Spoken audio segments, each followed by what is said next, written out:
A lot of sound engineers and musicians believe that the most important thing in a studio is a well-treated room. Now that's a pretty strong statement, so let's follow the logic a little bit. If you have the best mic, the best singer, the best song, but you're recording in a room that sounds really, really bad, then, something like a large frame condenser is probably going to pick up a lot of that room noise, and that's going to make your take potentially unusable.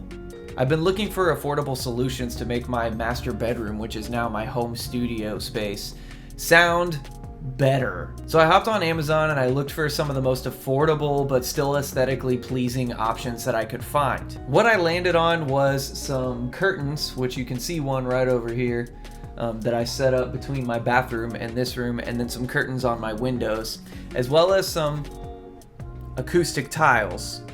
So we're gonna find out if this actually makes any difference, because there is some debate about whether this is the right kind of thing to do in this situation. I got these gray boys for about $50 for 24 of them, so that's like $2 a pop, which is not too shabby in the price department. And then I got these white boys for about $44 for a 12 pack. And I'm using these guys to mount them, which are like, I don't know, $8, $5, something like that. Depends on where you pick them up, but they're not super expensive. So I got a bunch of packs of these, like way too many. So that plus the curtains were about $25, and the rods were like $8, $10, whatever. You can go to Walmart and get those super cheap. So in all, I maybe invested $200. So let's see if it makes a big difference or not. I just hung up 4 of these to test it. Looks like we're good. Oh, here, I'm gonna.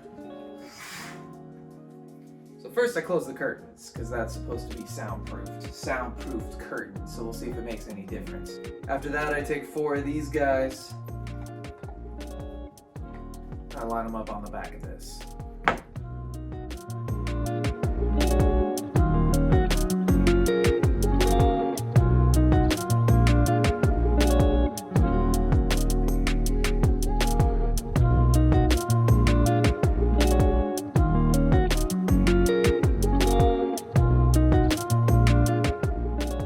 Okay, so now the room is treated.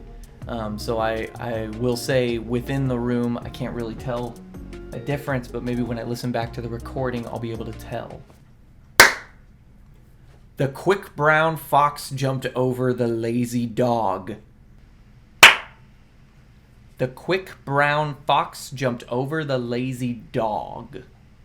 So listening back to the recording of before and after, I do hear a difference. It's mainly in the high frequencies. The next thing I definitely need to do is get some bass traps. But even with just these curtains and these little acoustic sound panelings, I have drastically improved the sound of the room, I think. That being said, I noticed that with the cheaper 24-pack gray boys, that there was a problem with how they're cut, and they don't always line up with one another, and they definitely don't line up with the other brand, which I thought was kind of funny considering they're all hexagons. So they're polygons, so they should have symmetrical angles, so if they're advertised to be the same size, then they should all fit regardless of whether it's from the same manufacturer or not, or at least that was what I was thinking in theory. So there are some spots where there are little gaps and stuff that aren't so aesthetically pleasing, but even still, I think it makes the whole room feel and sound more professional as well as look more professional. So, is it worth it to buy the sound tiles? I'd say yeah. However, you could also just save all that money, that $200 that I put into that. You could buy a couple of big panels with that. But I don't think you'll cover quite as much ground. So it's kind of a what can you afford right now. In the future, I will definitely invest in more of, not necessarily these tiles, but something that accomplishes a similar goal. Thanks for checking it out. I hope my recordings sound a lot better. I hope you're listening to my recordings. I'm on Instagram and Facebook posting on my stories all the time with new music that I'm writing, oftentimes making up as I go and posting. So I hope this was insightful and helpful and helped you decide whether or not you are going to invest in acoustic little sound panels. Thanks again, and I'll see you next time.